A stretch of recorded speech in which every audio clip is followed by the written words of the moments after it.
Everyone, happy Sunday. I hope তোমরা সবাই খুব ভালো আছো অ্যান্ড সুস্থ আছো। তো সানডেতে মোটামুটি সবার বাড়িতে স্পেশাল কিছু একটা আইটেম হয়। তো আজকে আমি এই ছোট্ট একটা ভিডিও সেটাতে আমি দেখাবো আজকে আমাদের বাড়িতে স্পেশাল কি আইটেমটা হচ্ছে। হচ্ছে চিকেন চাপ হবে আজকে। চিকেন চাপ, চিকেনটা ম্যারিনেট করে রাখা আছে ওভারনাইট। আদা রসুন বাটা দিয়ে দিয়েছে, আমি একটু নেড়ে দিই যতক্ষণ মাম নেই এখানে। মাম সবগুলোই কড়ায় ধরবে, আর ইউ শিওর? করে দেবে। Tata.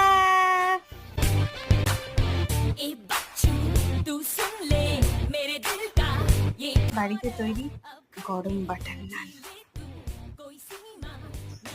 the softest ever naan.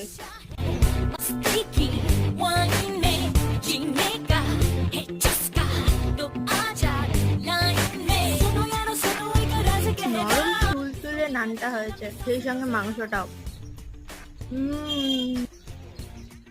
The best Sunday.